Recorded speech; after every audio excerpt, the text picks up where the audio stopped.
Hey, it's Kim from KCDT, and we're gonna go back to 1 year ago when I was at Hollywood Studios at Galaxy's Edge, and I built my very first droid, a cute little purple droid. I was super excited to spend $100 on a droid.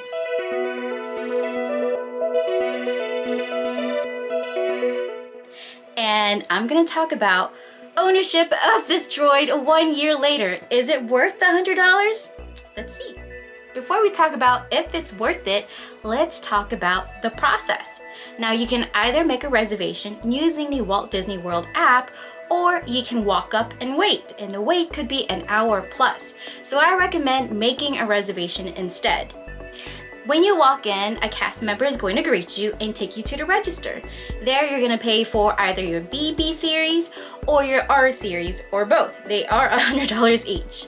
Once you pay for one of your droids, they're going to give you a basket with the instructions to build either your BB or your R series. Next, another cast member is going to take you over to the conveyor belt where you pick out the pieces. Now that we built the droids, here's the controller. Regardless of which droid that you build, you're going to get this super basic controller. I'm laughing because it's so cheap. So cheap. And it's so light. This is what you get. This is all you get. Up, down, left, right, head movement, sound, and other sound. That is it. It's so easy to control one of these things. Well, this is it. This is the droid that I built. And I built a BB. And of course I built an R series, but the BB, I went ahead and did my favorite color, purple. I could have chosen a purple head, but I went ahead and did the black one instead, so that way it's not all so matchy. The head is kind of flimsy. It just falls off. Oh, it's not falling off now, but when you're playing with it, within a couple of seconds of rolling around, it just falls right off. This is the droid. This is the BB series, and I got it in purple, which is my favorite color. I could have gotten a purple head, but I went ahead and chose the black one instead, so I'm not super matchy. Now it's easy to assemble and disassemble, just like this. That's one piece. Now let's take out the rest of it. And it's okay to take it apart because you have to turn it on and off by taking this apart somehow. Like that.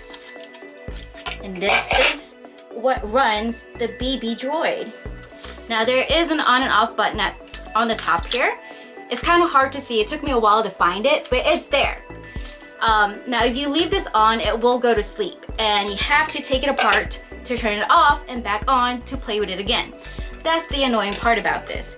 It's kind of heavy, but you know, when it runs into a wall, it falls apart. It's okay. It's pretty sturdy too.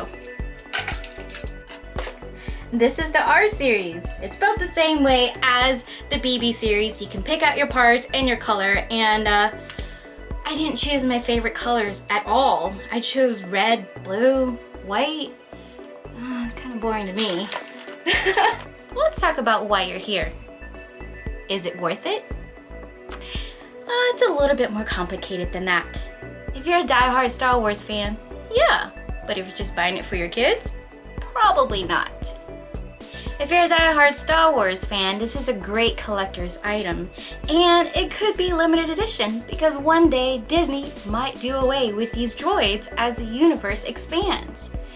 Now, if you're buying it for your kids, it might not be worth the $100 because it's such a cheap build. It's made so cheaply. So going back to, is it worth it or not? Well, it depends. Are you a collector, enthusiast, or are you just buying it for your kids? You tell me in the comments down below. Thanks so much for watching. I'll see you in the next one. Bye.